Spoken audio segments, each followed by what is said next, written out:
చిత్తూరు జిల్లా బంగారుపాలెం మండలం జి కురప్పల్లి గ్రామానికి చెందిన జయదీప్ మృతిపై అనుమానాలు వ్యక్తమవుతున్నాయి. కుటుంబ సభ్యులు, బంధువుల కథనం ప్రకారం జూన్ 3వ తేదీ రాత్రి ఒక యువతి పిలిచిందని గంగవరం మండలం డి కురప్పల్లి గ్రామానికి తన స్నేహితులతో కలిసి వెళ్లిన జయదీప్ అనంతరం తీవ్ర గాయాలతో ఆసుపత్రిలో చేరాడు. మొదట బైక్ ప్రమాదం జరిగిందని సమాచారం ఇచ్చారని, తర్వాత భవనంపై నుంచి దూకాడని చెప్తున్నారని బంధువులు ఆరోపిస్తున్నారు. అయితే కొందరు వ్యక్తులు మూకమ్మడిగా దాడి చేసి పైనుంచి తోసివేశారని అనుమానం వ్యక్తం చేస్తున్నారు. ఆ పక్క దూకితే బ్లడ్ ఆడనే పడతాడు. పడిన తర్వాత కాళ్ళు నడుము ఎడతాయి. ఫస్ట్ ఆఫ్ ఆల్ ఎవరైనా కానీ ఎక్కడైనా కానీ ఇతన్ని మిద్దెపై నుంచి వాంటెడ్గా కొట్టి తీసుకొచ్చి లాస్ట్లో గోడ పక్కల బండ్ల పక్కన పెట్టేసి వితిన్ హాఫ్ ఫీట్ లేదు, హాఫ్ ఫీట్ పక్కలో పైనుంచి ఏమైనా దారి పడతారా? కనీసం దారం కట్టి వదిలే కానీ ఆడే ఉండగలడా? 2 అడుగులు 3 అడుగులు ఆ పక్క పడతాడు. పడిన తావనే బ్లడ్ అంతా పడతాడు. ఇదే స్పాట్లో విత్ డ్రైనేజీ బండ్ల పైనే ఎందుకు పడతారు? ఆ కుటుంబానికి అతను ఒకనే దిక్కు, ఎంప్లాయ్, సాఫ్ట్వేర్ ఎంప్లాయ్. వాడిని వాంటెడ్గా వానికి తొడుకుమైన వాళ్ళు ప్లస్ ఆడ ఉన్న వాళ్ళు మొత్తం ప్లాన్ చేసి వాంటెడ్గా జరిగిన సంగతే. కానీ ఇది వాడు ఆత్మహత్య కాదు. ఒకవేళ ఆత్మహత్య చేసుకోవాలంటే ఇంట్లో వాళ్ళు కానీ ఇన్ఫర్మేషన్ ఇచ్చి కానీ చేస్తారు. వితౌట్ ఇన్ఫర్మేషన్ ఎవరు చేయరు సార్.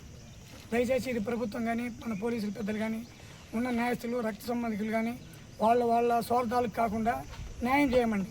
ఒకవేళ వాడు అబ్బాయి మాత్రం చేస్తామని నీకు అమ్మ నాన్నకు తెలిసి ఉంటే 2-3 ఏళ్ళుగా కనీసం వాళ్ళ అమ్మకే, వాళ్ళ నాయనకి లేదా వాళ్ళ తాతగారికి వాళ్ళకంటే ఇంటిమేషన్ ఇచ్చి చేయాలి.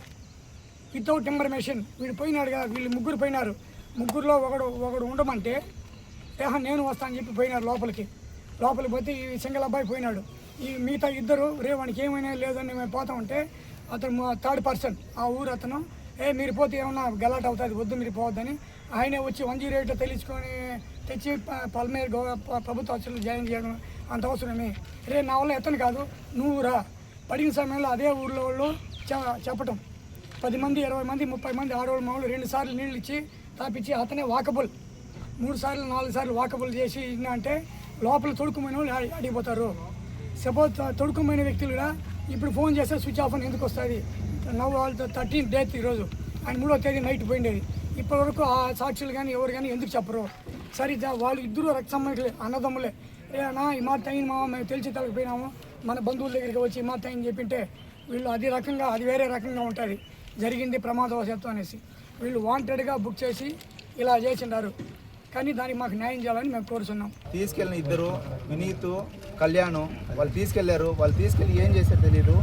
ఆ ఊర్లో అనుమానం వచ్చేసి ఆ అమ్మాయిల తాత లింగప్ప, బీరప్ప, వెంకటరమణ, లక్ష్మీనారాయణ, వెంకటరమణ అని 5 మంది పైన మేము కంప్లైంట్ ఇవ్వడం కూడా వాళ్ళ 5 మంది పైన ఈ 2 తీసుకెళ్ళిన వాళ్ళ పైన కంప్లైంట్ ఇచ్చాము.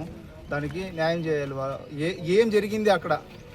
మా అబ్బాయి పడిపోయినాడా లేదా వాళ్ళు కొట్టి చేసినారా అది తెలుసుకోవాలి.